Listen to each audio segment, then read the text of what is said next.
Queridos irmãos, é bom estarmos juntos mais uma noite e hoje damos início a uma série de mensagens e essas mensagens falarão a respeito dos milagres de Jesus.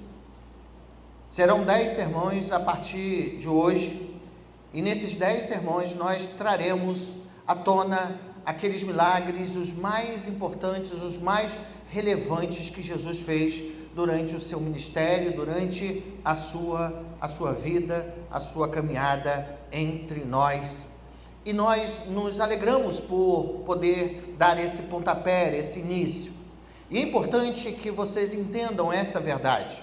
Os milagres que foram produzidos, cada um dos milagres, aqueles que estão registrados, porque sabemos que tantos outros Jesus fez, eles só têm um objetivo em si: mostrar a glória de Deus e conduzir aquelas pessoas a ouvirem a palavra graciosa, a palavra da vida, o Evangelho da graça. Esse é o propósito do milagre: apontar para o milagre maior, que é o milagre da nova vida, a nova vida que somente Jesus pode dar. E hoje nós trataremos exatamente sobre esse propósito, o propósito desse primeiro milagre, e eu quero te convidar a abrir as Escrituras em João, o Evangelho da vida de Jesus, segundo escreveu João, capítulo 4, João capítulo 4, a partir do verso 46, João capítulo 4, a partir do verso 46, João capítulo 4, a partir do verso 46.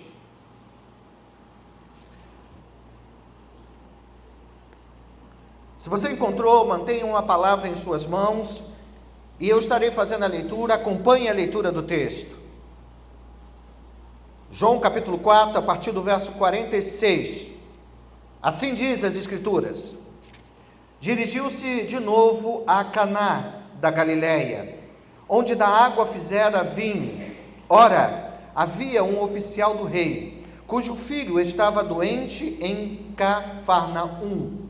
Tendo ouvido dizer que Jesus viera da Judeia para a Galileia, foi ter com ele e lhe rogou que descesse para curar seu filho, que estava à beira da morte. Então Jesus lhe disse: se porventura não virdes sinais e prodígios, de modo nenhum crereis. Rogou-lhe o oficial: Senhor, desce antes que meu filho morra. Vai, disse-lhe Jesus, teu filho vive. O homem creu na palavra de Jesus e partiu. Já ele descia, quando seus servos lhe vieram ao encontro, anunciando-lhe que o seu filho vivia. Então indagou deles a que horas o seu filho se sentira melhor. Informaram: ontem, à hora 7ª, a febre o deixou. Com isto, reconheceu o pai ser aquela precisamente a hora em que Jesus lhe dissera: teu filho vive. E creu ele e toda a sua casa. Foi este o segundo sinal que fez Jesus depois de vir da Judeia para a Galileia. A porção lida, ela tem o seu contexto anterior. E no seu contexto anterior, nós vemos Jesus, depois de um período pregando, anunciando a palavra, curando na Judeia, ele decide retornar à Galileia. Antes, porém, ele passa em Samaria, mas ele chega ali na Galileia. E é interessante porque os versos 43 a 45, os versos anteriores, mostram a visão, uma visão privilegiada que o apóstolo João tem daquelas idas e vindas de Jesus na região da Galileia.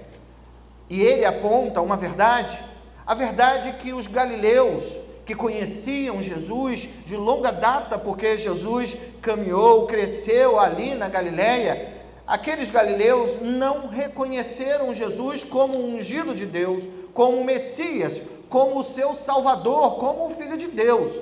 Eles até reconheceram Jesus como alguém que praticava milagres, um bom mestre, mas eles não compreenderam e não receberam Jesus como Salvador das suas vidas, como aquele que foi enviado do Pai.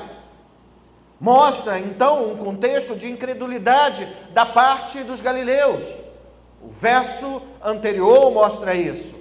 E o texto que nós lemos, ele emana de um momento exatamente de grande incredulidade. Momento em que João declara a incredulidade daqueles que estavam próximos, que conheciam a Jesus. E em meio à incredulidade dos galileus, então nós vemos Jesus indo para uma cidade que ele muito conhecia na Galileia, em que o texto mesmo afirma que outrora, no início do seu ministério, ele produziu um milagre grandioso, que é a transformação da água em vinho, numa celebração, num casamento, trazendo alegria àquela casa, àquele lar. O texto diz que enquanto ele estava ali, um homem que tinha uma posição elevada no governo da Judéia, ele era um oficial do rei Herodes, um homem, ele deixa a sua estatura, deixa a sua fama, deixa a sua posição, e então vai aonde Jesus está, porque o texto afirma que aquele homem, ele sabe, ele reconhece, ele ouve que Jesus estava ali, e então ele sai da cidade em que ele estava, Cafarnaum, e vai até ali onde Jesus está. Por que ele vai ali? Por que ele desce do seu pedestal? Porque ele tem o seu filho, e o verso 46 diz que aquela criança, aquele seu filho estava doente, estava enfermo. O verso seguinte mostra que a enfermidade não era uma enfermidade qualquer, mas uma enfermidade que estava conduzindo aquela criança à morte. Aquela criança, o seu filho estava à beira da morte. Aquele homem, de forma urgente, olhando para Jesus como a única opção que ele tinha para que seu filho fosse salvo, ele vai até Jesus. É a história de um encontro de um pai aflito, e encontro do Filho de Deus, que olhava com amor e graça para aqueles que se aproximavam dele. Podemos então, diante desse encontro, desse santo encontro, tirar para as nossas vidas, para a igreja, para cada um de nós, para as nossas famílias, algumas lições que nos são muito preciosas. A primeira lição diante desse texto, para a nossa vida, a primeira lição é que o dia mau é uma realidade. Os dias tempestuosos são realidades. O dia da adversidade, o dia da crise, é uma realidade. E esta realidade, ela tem duas verdades. Primeiro, é uma realidade universal. E segundo, esta verdade que é universal, ela é também democrática. Olha o contexto do texto. Aquele homem era um homem importante. Aquele homem era rico. Aquele homem tinha um poder dentro da sociedade, porque representava o governo da Judéia. Era um homem que tinha fama. E diante daquela realidade, diante do seu dinheiro, da sua fama, diante das suas prerrogativas, isso não impediu que a crise, que a enfermidade, que a dor, a preocupação chegasse em sua vida. As crises são universais. Uma hora ou outra, independente do nosso querer, por mais que nós nos cuidemos, por mais que nós cuidemos de quem amamos, a crise um dia chegará. É como uma tempestade que chega sem aviso. É quando recebemos um telefonema. É quando abrimos um exame e esse exame traz um diagnóstico, tanto para nós quanto para quem amamos, que não é bom. É quando ouvimos que alguém que amamos está vivendo dias difíceis, até a morte. É quando a porta se fecha de emprego. É quando algo no nosso coração, na nossa alma não vai bem. É quando a nossa casa, a nossa família está em crise. Os dias tempestuosos são para todos. Os dias tempestuosos, o dia mau, é universal, mas também é democrático. Porque envolve todos, todas as classes sociais, sejam ricos como esse homem, sejam pobres, sejam aqueles que moram no palácio ou numa favela, sejam negros, sejam brancos, sejam altos, sejam baixos, homens, mulheres, sejam crianças ou adolescentes. O dia tempestuoso é uma realidade. Essa é a primeira lição. E nós precisamos estar preparados para o dia tempestuoso, para as crises. Mas a segunda lição diz respeito às prioridades. A minha prioridade, a sua prioridade. Lembre-se que esse homem, que é um pai desesperado, ele era um alto oficial, alguém que tinha uma estirpe, alguém que tinha autoridade, alguém que precisava manter o status quo diante de todos aqueles que estavam próximos a ele. E aquele homem, apesar da sua postura, apesar do seu posto, aquele homem, ele priorizou a sua casa. Aquele homem priorizou a sua família. Ele não abriu mão da sua casa, da sua família. Ele esqueceu quem ele era. Porque ao olharmos para esse contexto, nós sabemos que aquele homem, ele era um representante do governo. Um governo que não olhava para Jesus com bons olhos, que olhava para Jesus como um usurpador. Um governo que tinha o templo como sua base, e esse templo, esses religiosos queriam a todo custo acabar com Jesus. Aquele homem, então, ele esquece tudo que ele é, esquece a sua posição e vai até Jesus. Vai disposto a humilhar-se diante daquele nazareno. Vai disposto a entregar todo o seu coração e alma diante daquele homem e a sua confiança. Sabe por quê? Ele esquece da sua posição, porque ele amava a sua família acima de todas as coisas. E a sua família está representada em seu filho.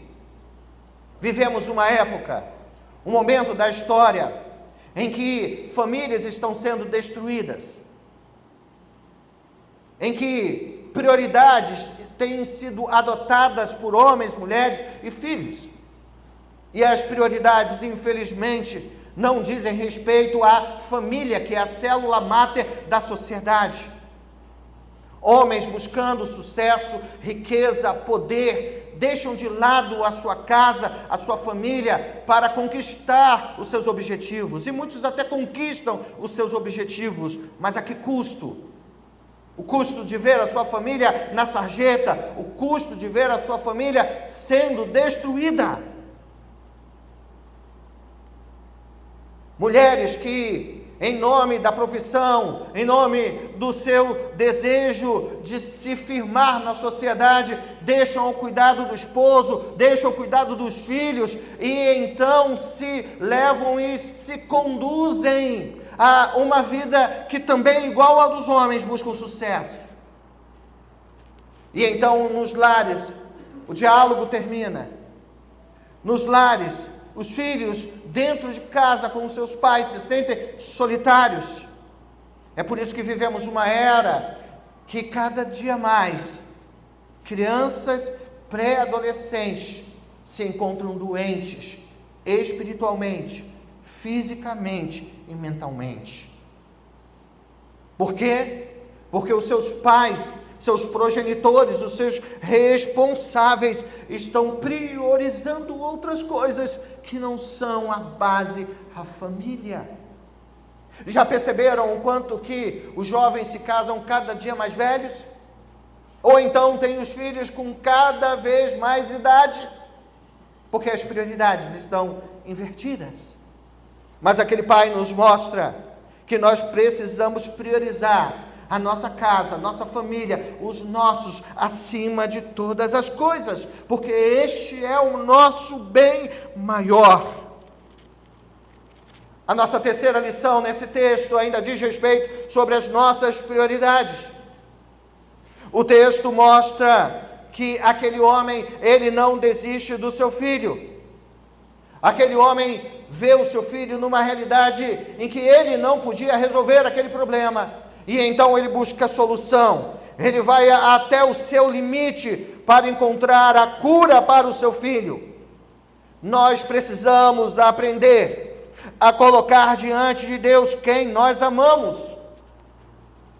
E para vocês, esposos, eu quero dizer, coloquem a sua família no altar de Deus.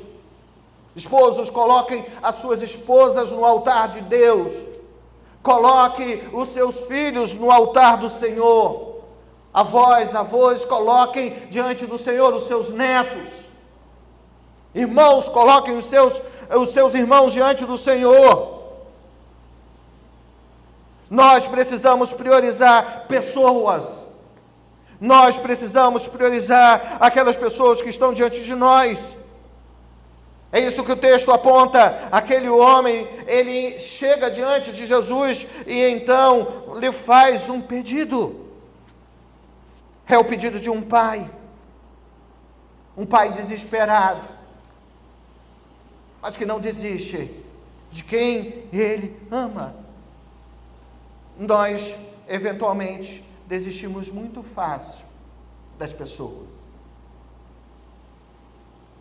Mas precisamos aprender a perseverar e colocar quem nós amamos diante e aos pés de Jesus. A quarta lição que aprendemos nesse texto é que Jesus, ele se alegra, ele tem prazer em responder positivamente à intercessão feita por famílias. Se vocês observarem, pelo menos 90% dos milagres que Jesus faz, que Jesus fez, ele faz em família. Ele faz um milagre relacionado a pessoas que estão incluídas em uma casa, em uma família. E a prova disso é que o primeiro milagre que ele faz naquelas bodas, naquele casamento, é um milagre que é por meio da intercessão de uma mãe, a intercessão de Maria. Ela chega até Jesus e diz: acabou o vinho, acabou a alegria. Aquela mãe, ela intercede. E o segundo milagre, que é produzido naquela mesma cidade, como o autor no verso 54, João diz, e foi esse o segundo sinal. O segundo milagre foi efetuado, a segunda cura foi efetuada por meio de alguém que clama, um pai. O primeiro, uma mãe. O segundo, um pai.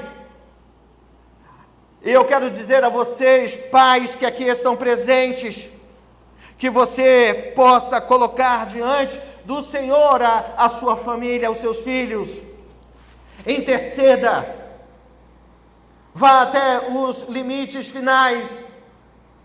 Vá até você ouvir a resposta do seu Senhor.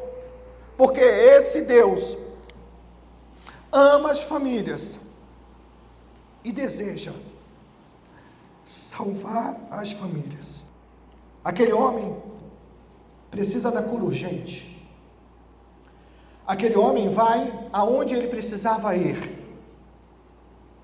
Ele vai aos pés de Jesus. E ele recebe a resposta de Jesus. Porque todo aquele que se aproxima de Jesus, Jesus responde no seu tempo, segundo o seu querer, segundo a sua vontade. As 4 lições iniciais são que os dias tempestuosos são uma realidade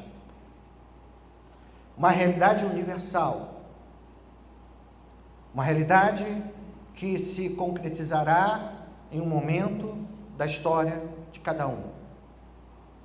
Democrática, porque ninguém está livre desse dia mau, dessa tempestade, dessas crises. A terceira lição é que nós precisamos priorizar a nossa casa e os nossos. A quarta lição é que Deus, em Cristo Jesus, ama e tem prazer em nos responder.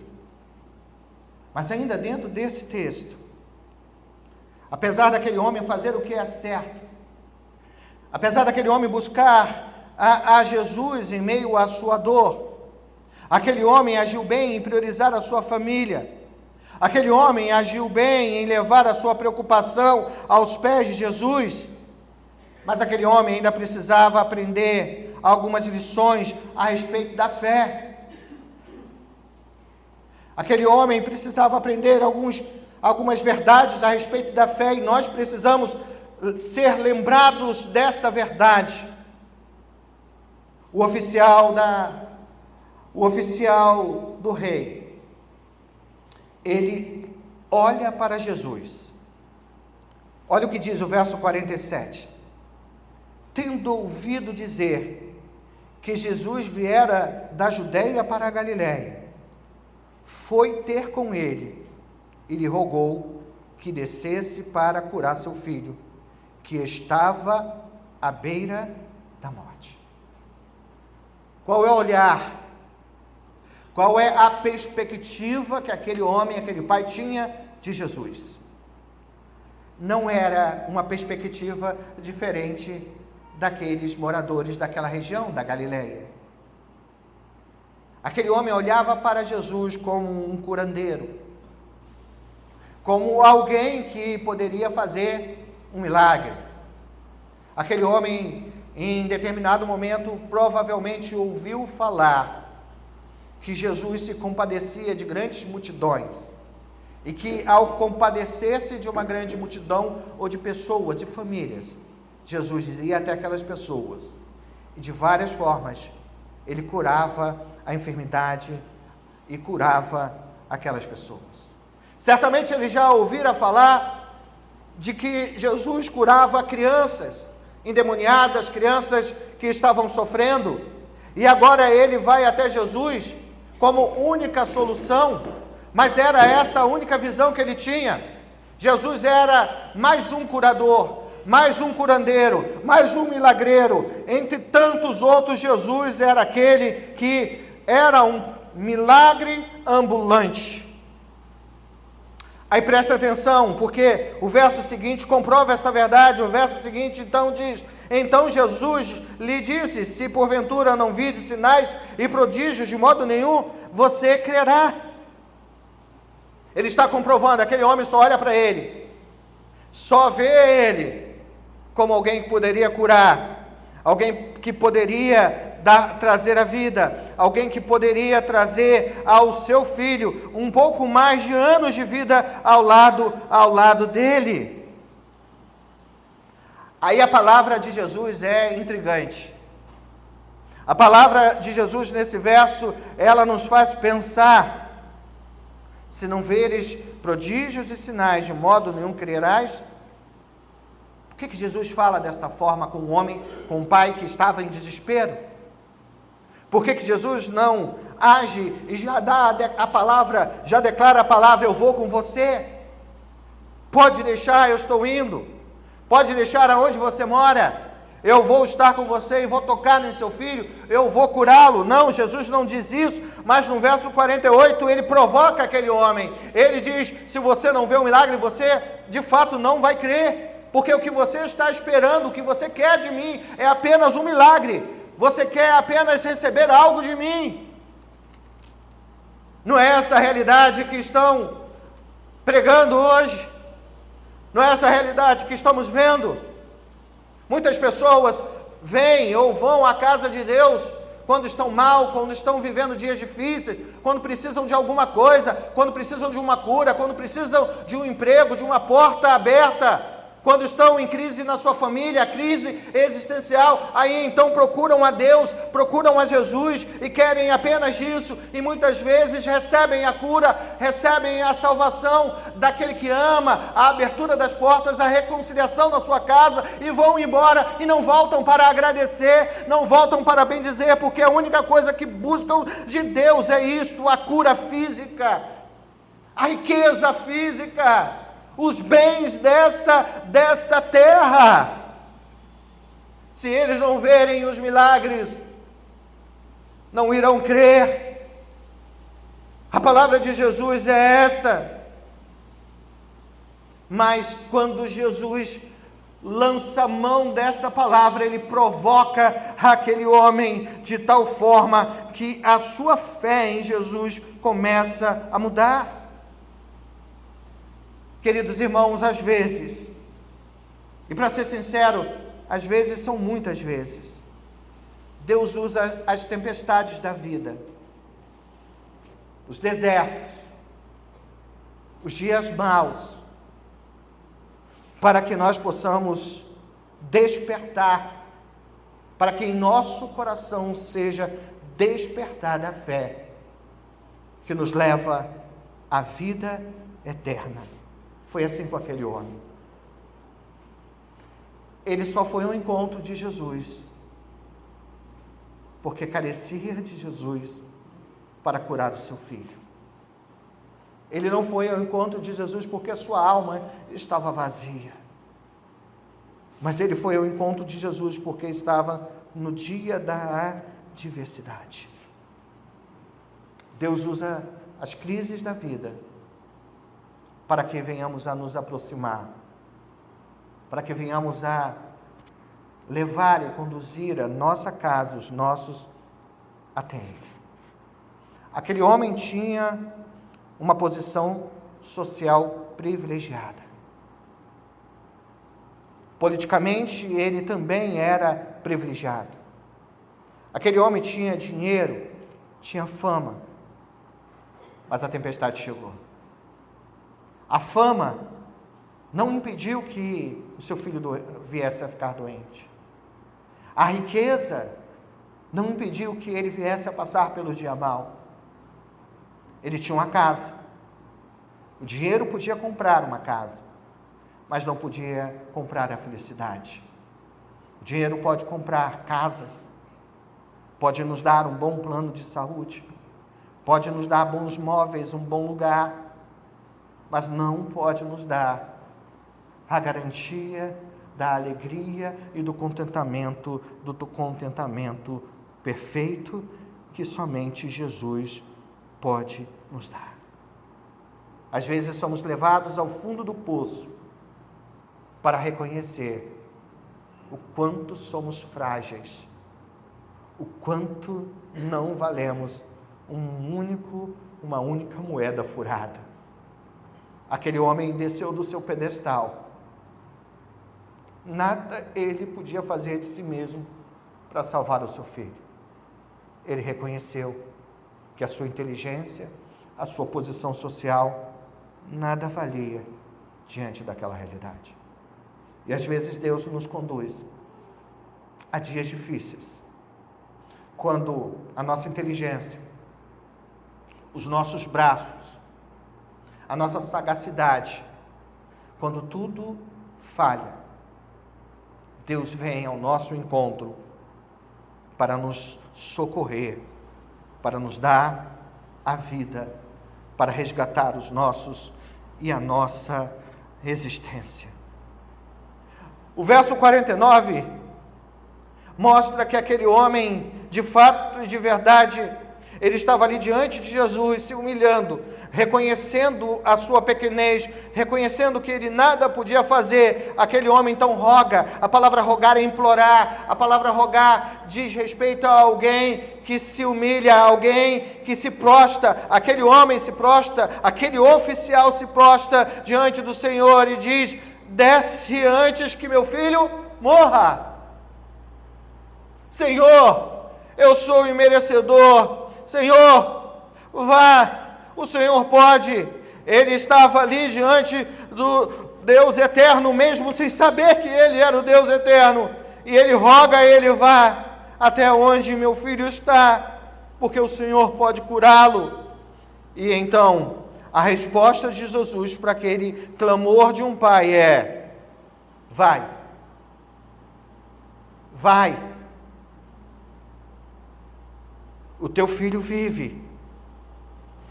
E então, o texto diz, nesse verso 50, o homem creu no quê?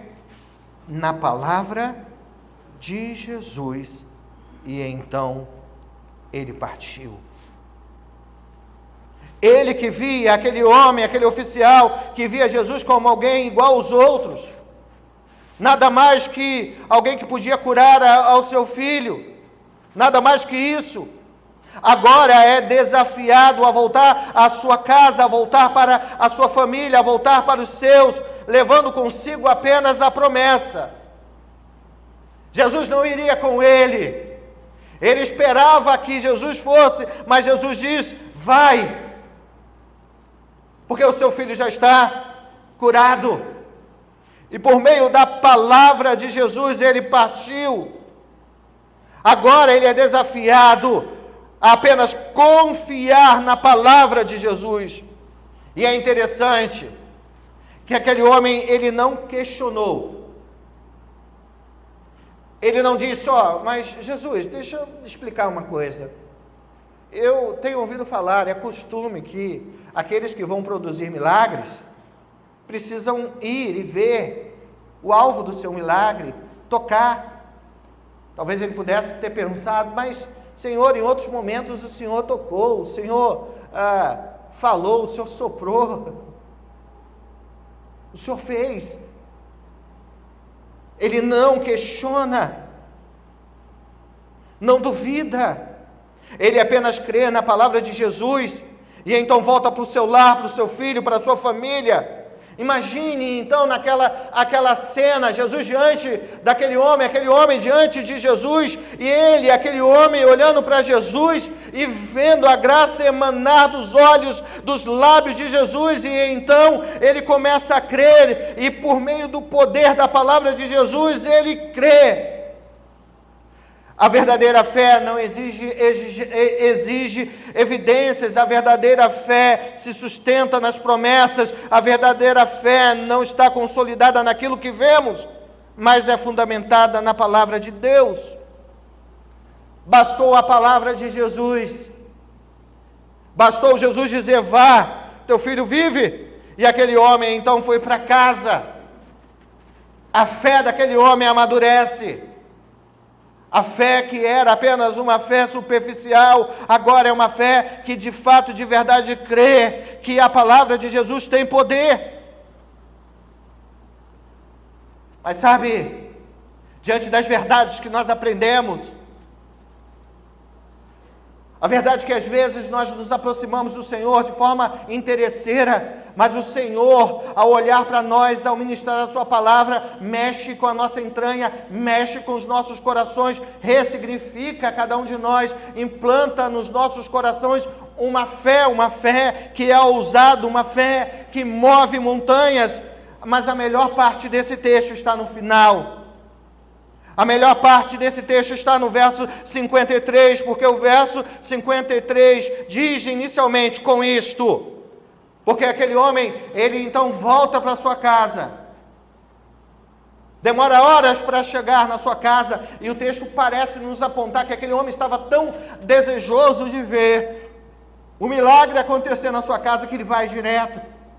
E quando ele está chegando, os seus servos chegam até ele. e dizem: o seu filho está curado, glória a Deus. E ele então, ele olha e diz: que horas isso aconteceu? E a resposta é: foi ontem a esta hora e esta hora. E então aquele homem entende, compreende que foi exatamente na hora em que a palavra de Jesus saiu dos seus lábios, em que aquela criança, ela veio a ser restaurada e então ser curada. Foi ontem, verso 52, a hora sétima que a febre o deixou. E então o verso 53 diz: com isso, reconheceu o pai ser aquela hora precisa em que Jesus lhe dissera: teu filho vive. E então, depois de um ponto e vírgula, o texto diz: e creu ele e toda a sua casa. Ele e toda a sua casa vieram a crer. Crer em Jesus. Esse verso final mostra, apresenta a nós que aqueles que ali estavam não creram apenas porque viram, perceberam, receberam o milagre, mas João quer apresentar a nós a verdade, que aquela família foi alcançada pela graça, e por meio da palavra poderosa e do feito de Jesus, aquela casa foi salva. Da mesma forma que aquele homem, o carcereiro de Filipe, querendo saber a respeito da salvação, ouve de Paulo a seguinte verdade: crer no Senhor Jesus e serás salvo tu e tua casa. Aquele homem chega em sua casa e verdadeiramente diz tudo quanto ele ouvira de Jesus, as palavras de Jesus. A fé é uma força viva que cresce, que amadurece através de muitas etapas. Aquele pai teve fé na palavra de Jesus e correu com fé para a sua casa. Agora, pois, após a experiência plena do poder e da graça de Jesus, ele creu de modo especial. Já não confiava apenas nessa única palavra, mas agora aquele homem tinha Jesus como o único e suficiente Salvador da sua vida. Agora ele olhava com confiança e permanecia de forma integral diante do Senhor Jesus. Aquele homem, certamente toda a sua casa se tornam discípulos. Aquele homem, toda a sua casa vem a crer em Jesus e o recebe como Salvador, como Senhor absoluto das suas vidas. Aquele homem então conduz a sua casa a esta mesma confiança. A sua família, o seu filho, não tiveram a oportunidade de estar diante de Jesus como ele estava, como ele esteve. Os seus familiares, os seus servos, amigos, não puderam olhar nos olhos de Jesus, não puderam ver a graça, o olhar de amor e de graça, e não puderam ouvir a palavra de Jesus: vai, teu filho está curado. Mas aquela família pôde receber, por meio de um pai agradecido, a verdade de que Jesus é o Salvador e que ele vence a morte e é capaz de conceder a vida eterna a todo aquele que crê. Quem crê pode ter calma em seu coração.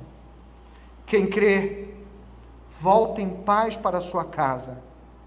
Quem crê toma posse da vida eterna em Jesus Cristo.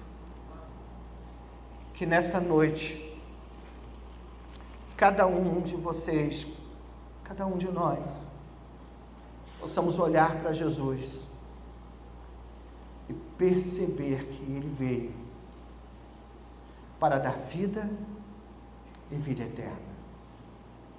Ele continua fazendo milagres em nosso meio, continua a resgatar famílias, continua a ressuscitar esperanças, continua a curar enfermidades, restaurar famílias, continua a amar, olhar com olhar de misericórdia. Mas tudo isso que Jesus faz só aponta para uma verdade. A verdade que Ele quer trazer vida, e não apenas uma vida superficial. Aquele jovem que foi salvo, poderia viver mais 20, 30, 40, 50, não sei quantos anos, mas um dia ele ia fechar os seus olhos. Mas o que Jesus deu a ele e a toda a sua casa, naquela tarde, vai muito além daquilo que os olhos deles podiam ver, porque aquela família um dia se encontraria na eternidade e viveria para a glória de Deus. Você que está aqui nesta noite, que o Espírito Santo fale ao seu coração. O que Jesus veio lhe dar é o maior de todos os milagres, a ressurreição do coração morto. Ele quer restaurar vidas, Ele quer restaurar pessoas que estão mortas em seus delitos e pecados, mas você precisa sair do seu lugar e com fé, ainda que seja uma pequena fé, se aproximar dele, porque diante dele, diante da sua graça irresistível, ele implantará no seu coração a fé para a vida eterna. Que Deus te abençoe, hoje e sempre. Eu quero desafiar você. Assim como nós precisamos consolidar a nossa fé, assim como aquele homem que, amando a sua família, amando o seu filho, ele sai da onde ele estava, sai da cidade onde ele estava, anda durante horas para buscar a cura, para buscar a restauração. Aquele homem encontra o que ele busca. Eu quero te convidar, pais aqui presentes, eu sei que vocês amam os seus filhos e querem levá-los até a presença de Jesus, para que Jesus venha a dia curar os seus corações. Eu sei que há pais assim, como há mães. Eu sei que existem pessoas entre nós que buscam desesperadamente por conhecer e prosseguir em conhecer ao Senhor Jesus. Eu quero te colocar diante do Senhor nesta hora. Eu quero te convidar a se colocar de pé. E se nesta noite você que aqui está deseja, em um ato de fé, colocar diante do Senhor os seus filhos, pedindo a Ele que Ele mesmo venha a cuidar, a conduzir aqueles que estão afastados a serem resgatados, a virem de novo a servir a Deus, eu quero te convidar a sair do seu lugar, e assim como aquele homem se tornar um intercessor para a sua casa. Às vezes quem nós amamos não pode vir, não sente o desejo de vir, estão impossibilitados de vir até o Senhor, até a presença do Senhor. Eu quero te convidar, se você ama a sua família e deseja que eles estejam aos pés do Senhor, que você saia do seu lugar, venha aqui à frente, para que nós possamos orar juntos, orar pela sua casa, orar pelos seus, orar pela sua vida, orar por corações que ainda estão endurecidos pelo pecado. Nós somos convidados a, pela fé, nos aproximarmos da graça, do trono da graça. Você pode se chegar mais, podem subir no altar aqui, pode vir. A você que o seu coração está vacilante em relação àquilo que Jesus veio fazer por você, por sua casa. A você que quer receber de Jesus algo que vai além do que os olhos podem ver. quer seguir com fé, quer caminhar com Jesus, eu quero te convidar, porque Jesus, Ele te chama, Ele nos chama, e Ele quer que você demonstre a fé nele.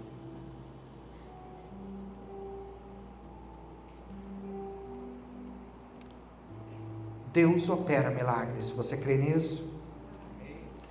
E o maior de todos os milagres é o milagre da salvação. Amém. Ao sair do seu lugar, você está demonstrando mais uma vez que você abre as portas do seu coração, da sua casa, para que Ele reine, para que Ele seja Senhor. Nós vamos orar pela nossa família, por nós mesmos, orar por quem nós amamos. Oraremos por aqueles que estão enfermos. Mais uma vez, nós trazemos à nossa memória cada um daqueles que nós amamos. Oraremos pela Jéssica, que passará pelo processo cirúrgico, pelo Natanael, pelo seu Valdeci. E se você que aqui está, tem alguém que você deseja que seja curado fisicamente, emocionalmente, e não saiu do seu lugar, você pode fazê-lo também. Pela fé, nós esperamos a resposta de Deus. Amém. Poderoso Deus, estamos diante do Senhor, pela fé, acreditando, crendo que aquilo que viemos fazer aqui no altar, porque eu também tenho súplicas a te fazer. Os meus irmãos fisicamente estão bem. Ah, Senhor, mas eu trago-os agora diante do teu altar, pedindo transformação espiritual deles. Amém. A salvação da minha casa. Os teus filhos fazem isso ao sair do seu lugar. Os seus filhos buscam ao Senhor, porque o Senhor é a nossa resposta. Amém. O Senhor é o nosso socorro. Amém. O Senhor é aquele que se importa conosco, porque é o mesmo ontem, hoje e sempre. O Senhor quer operar em nós, através de nós, mas o Senhor deseja que hajamos, que tenhamos fé, que venhamos a crer e exercer a nossa fé no Senhor. Em meio às tempestades, o Senhor está agindo. Em meio às tempestades, a tua poderosa mão está sobre nossa casa, sobre nossa vida, sobre nossa família. Amém. E por isso, Pai, cremos na tua palavra, da mesma forma que aquele homem creu, não duvidou. Nesta noite, nós, os teus filhos, cremos que nós estamos aqui à frente, não porque nós desejamos em si sair do nosso lugar, mas porque o Senhor nos impulsionou. Amém. E o Senhor quer agir, porque o Senhor se fez presente na vida de homens e mulheres no passado, e se faz presente em nossas vidas. Amém. O Senhor escolheu agir através das orações dos teus filhos, e a oração dos teus filhos pode muito em seu efeito. É verdade. Nós continuaremos a levar, a conduzir quem amamos ao Senhor, até que ouçamos a resposta: vá, o teu filho, a tua esposa, o teu neto, o teu pai, tua mãe, teu irmão, Amém. o teu amigo está curado. Glória a Deus. Nós te glorificamos, nós glorificamos a Ti, ó Deus, porque sem Ti nada podemos fazer, mas em Ti, nós somos mais do que vencedores. Amém. Nós sairemos daqui com esta certeza no nosso coração, a certeza que Tu, no momento certo, irá declarar a palavra de vitória, e a nossa casa servirá ao Senhor. Amém.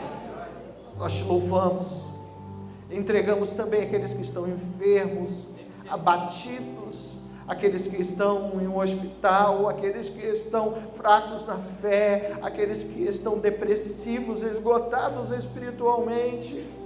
Nós os colocamos diante do Senhor, colocamos a Jéssica, Deus, que passará pelo processo cirúrgico, colocamos Natanael, nós colocamos seu Valdeci e tantos outros. O Senhor faça um milagre na vida deles. Amém. Não para a nossa glória, mas para a glória do Teu nome. Amém. Encha-nos, ó Deus, do Teu Espírito, para que tenhamos uma fé vigorosa, uma fé operosa, que se alegra e vive contente em toda e em qualquer circunstância. Amém. Te amamos, oramos não em nosso nome, mas oramos no nome santo de Jesus, aquele que vivo reina pelo século dos séculos. Amém.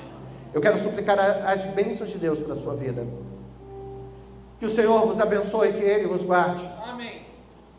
Que Ele resplandeça sobre vós o seu rosto, que Ele mesmo vos dê a paz, e que a graça de nosso Senhor e Salvador Jesus Cristo, que o amor de Deus, o nosso eterno e soberano Pai, que as doces e ternas consolações do Espírito Santo seja sobre sua vida, sobre sua família, sobre esta igreja, sobre o povo de Deus espalhado sobre a superfície da terra, desde agora e pelo século dos séculos.